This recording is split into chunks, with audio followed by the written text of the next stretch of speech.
Hello, PSA coaches. Today we're going to talk about stigma. And once again, this is just a review for participants to have a little bit more information either prior to the in-person professional development or training, or for participants who are unable to attend the in-person training. So when we talk about stigma, let's look at the definition. Now, there's several definitions, but the two most common definitions that we'll use for the purpose of this training are prejudicial attitudes and discriminatory behaviors targeted at people with mental health problems. So this refers to negative thoughts, beliefs, attitudes that people have about mental health, as well as the impact it can have on people who are stigmatized. When we talk about the second definition, it's a mark or a sign of disgrace or discredit. And this refers to the way people can feel completely degraded because of the stigma and feel like lesser individuals due to what the stigma carries. So our next one is, so what are some terms related or attached to stigma? First one we're going to talk about is stereotypes. This is a fixed idea that people have about mental illness. And keep in mind, all these words, of course, mean other things in relation to other things. And our focus right now is if you have a mentee who may be dealing with a mental health issue, in trying to cross that bridge where they feel comfortable enough to reveal that so that you can help them find additional services to support them in multiple ways when it comes to their freshman year. So going back to the definition, so stereotypes, sometimes these are oversimplified. So an example can be, oh, people with mental illness are violent or dangerous. One example, I had a classmate actually, and she said, we were telling about herself, and she was like, yes, I have bipolar. And a lot of people will stereotype that and assume like, oh, so do you just flip out on people? And she was like, no. And she had to really explain to them how bipolar impacted her and what that looked like for her. And it had absolutely nothing to do with her being violent or dangerous. The second one, prejudice. This refers to just people's opinions that they can have about mental illness or someone who has a mental illness. This isn't based on fact or reason. An example can say, oh, people with depression, really, they're just overly dramatic, and actually they just lack willpower. And it was just that, they just really aren't trying. If they put, it's just like, no, that's not depression. So in that case, they have a prejudice because they just feel like, oh, they just use that as an excuse not to do something. And it's just like, that's not what that is. The next one is discrimination. This refers to the actual treatment towards somebody with a mental illness. So an example of this could be when someone is afraid to talk to someone with a mental illness because they're afraid, the example they use, of catching their mental illness, or they don't want to work with them. They don't want to be in a group project with them because they're like, oh, they're not going to do their work. They're unreliable. And they actually discriminate and won't select them to be in group projects or things of that nature. So those are some of the three oversimplified images that you may hear. So components of a stigma, basically, and this is once again referring to you working with your peer mentor in relation to mental health. One is just a lack of knowledge. I mean, ignorance is a trip. So if they're just ignorant and don't know, doesn't mean they don't want to know. It just means they don't know, or they've been misinformed about certain topics. So the best way to deal with that is just correct facts and accurate information to help reduce the stigma. The second one is that if they have negative attitudes and feelings towards themselves or others, that's something that needs to be addressed. And it's really sad when people have those negative feelings toward themselves because what other people have made them believe about their mental illness. The third one, negative behaviors. Stigma often leads to negative behaviors, like we talked about before, where people actually act out and discriminate, like we mentioned on the previous slide. So there's two types of stigma. There can be public or social stigma. When we think about public or social stigma and self-stigma. So on this one, we're going to talk about that public social kind. This is information that's pretty much already out there that people commonly believe about mental health. Most of it's negative. Most of it's judgmental. It's likely to create an atmosphere of distrust and discrimination towards people with mental health problems. And it can include sometimes frightening, um, like we talked about, oh, people with this particular disorder are violent or uncooperative, or you never know what to expect. And factually incorrect. All people with mental illness are all suicidal, and they can't recover forever. There's nothing that can be done. When you think about things like that, that's stuff that's out there, you've heard it, and you're just like, this is the type of information that forms stigmas when it comes to mental illness. Now, self-stigma is literally the result of taking in public or social stigma. So what does that look like? This is when people start to internalize the attitudes of society about mental health, and then they believe them about themselves, where they become ashamed or embarrassed about their mental illness. This creates distance between them and the other people so that they're less likely to seek help. And we've seen many times where we end up discovering that a student actually does have a mental illness. Almost similar when we find out that some of the students you mentor have learning disabilities, or in high school they had individual education plans or 504 plans, or things that assisted them with things like ADHD or other health impairments, where they had additional help when it came to reading or math. And somehow when they come to college, they try to cloak that and hide that because they've been taught to be ashamed of it or embarrassed of it or feel less than. And then they end up not receiving the services that actually could have helped them increase their ability to accomplish a lot of their goals. So when we look at that, how does stigma develop? One, awareness.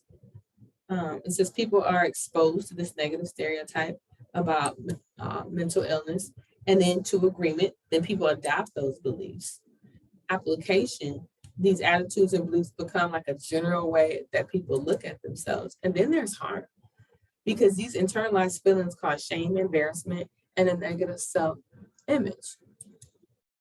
So what's the impact of stigma? Self-stigma can result, doesn't have to, but it can result in increased distress, a sense of failing, shame, and inadequacy. It can make people feel really isolated and alone. It can result in decreased sense of confidence, hope, self-esteem, and a sense of comfort. This can lead to reduced confidence and self-esteem in general. And so a lot of times when you notice a student may be going through something, it's really important to ask different questions. And when we talk about that inner voice, or what are they saying to themselves, or what they believe about themselves, we want them to be comfortable in being able to talk to you as a peer coach. And that's why it's so important that you do validate their feelings, that you do show empathy, and that you actively listen and reflectively listen to your mentee, understanding it's not your role to judge, to give advice, or counseling, but it's your role to refer out. But you can't refer out until you've really sat down and taken the time to be present with your mentee and to really get an idea of where they are.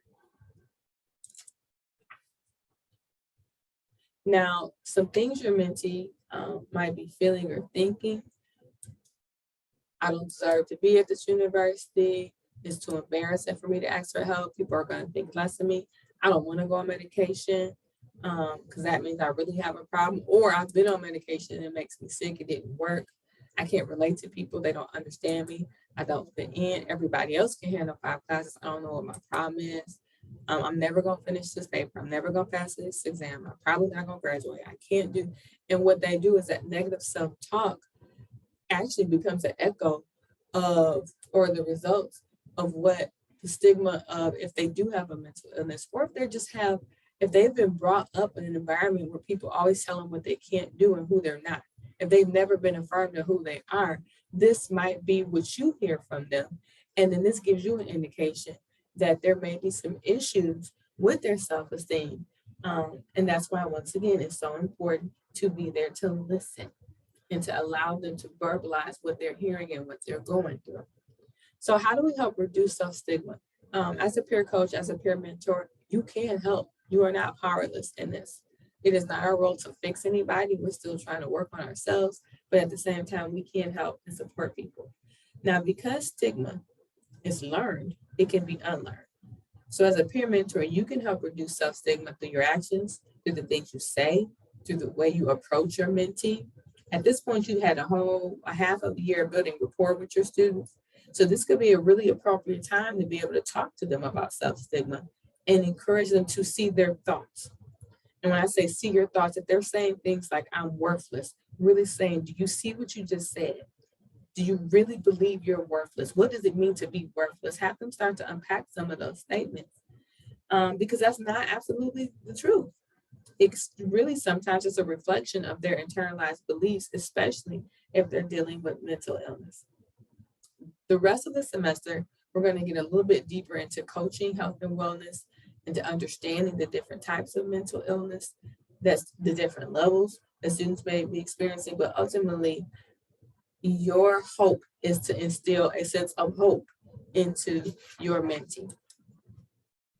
So when we talk about some powerful statements that you can tell your mentee, and they say, I'm not inadequate, I don't see you as an adequate. I'm a failure. I don't believe you're a failure. You're my peer. I respect you. I believe in you. You're not lesser than me. I'm not so much smarter than you.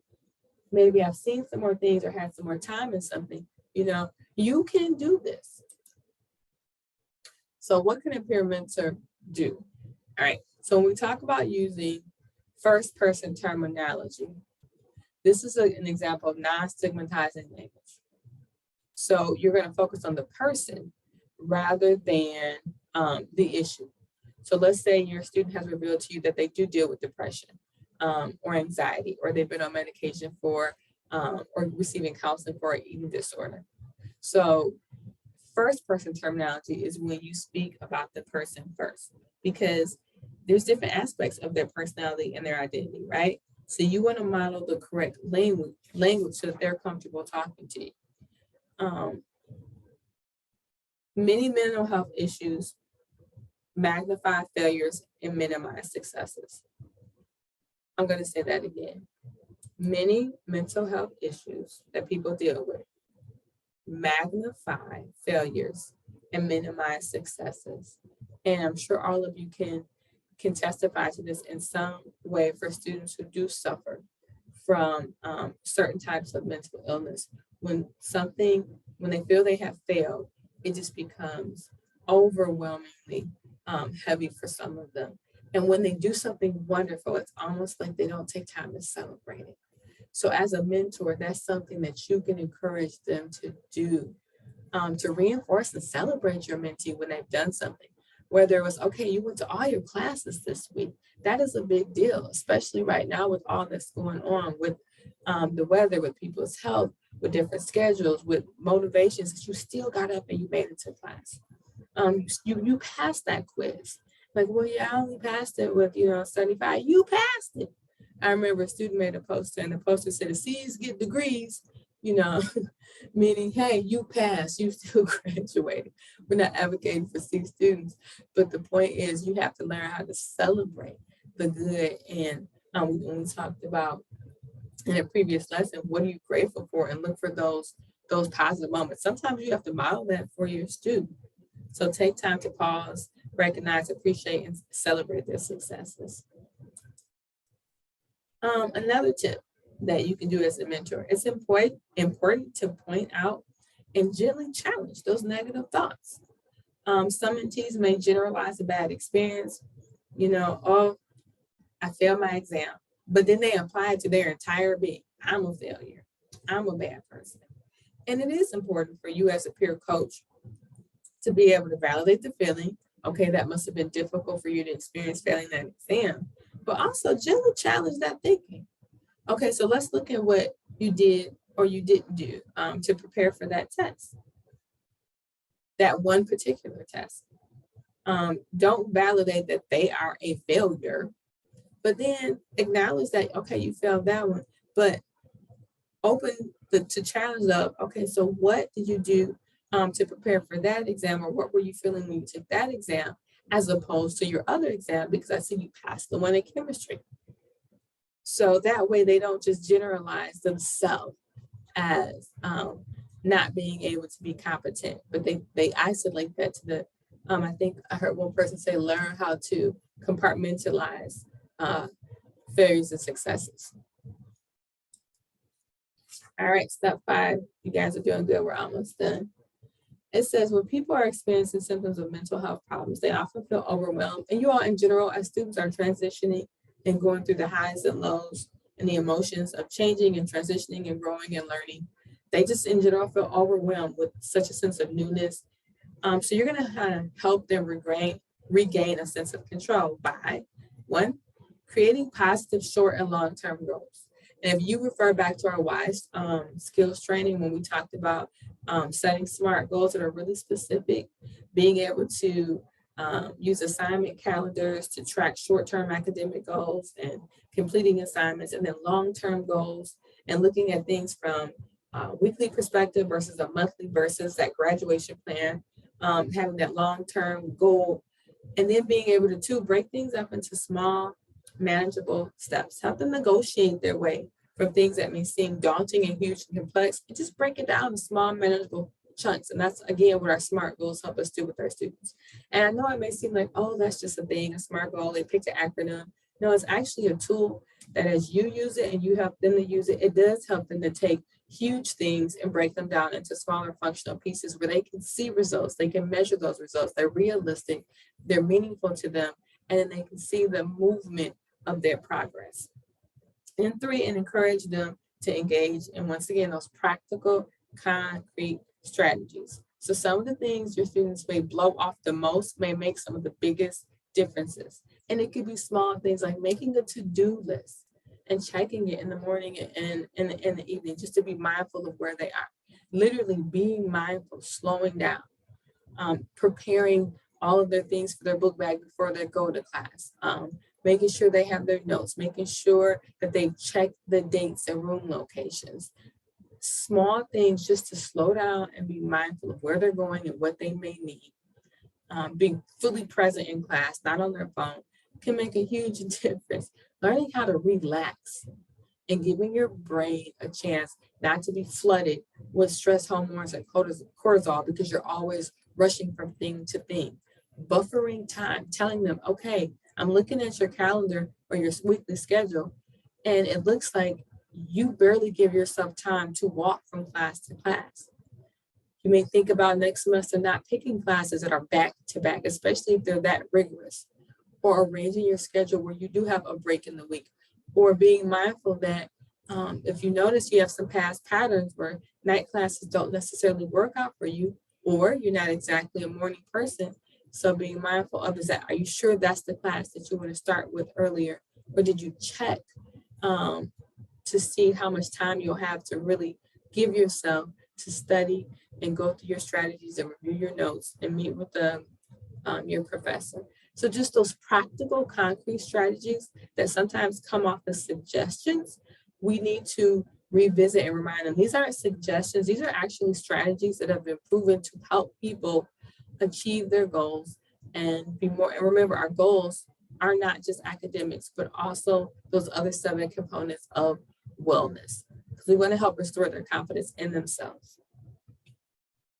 All right, it looks like we are about to wrap up. So just keep in mind, you want to help your mentee feel comfortable with themselves. And that's why we want them to combat any type of stigmas they have against themselves. It doesn't even have to be mental health. Some people have self-stigmas based on their gender, based on their race, based on their gender identity, based on their religious beliefs that they believe people think about them, based on the way they were brought up or the parents they had, and they've been told things about themselves. And that's what we want to really be able to say, please be comfortable with who you are. It's a non-judgmental zone. And at the same time, how can you support as a mentor? So our question of the day is, what is one thing you've learned? Feel free to add it in the comment section. And thank you for attending this review of Stigma. And there are some additional resources you can go to. So I'm going to stop the share. And thank you for attending.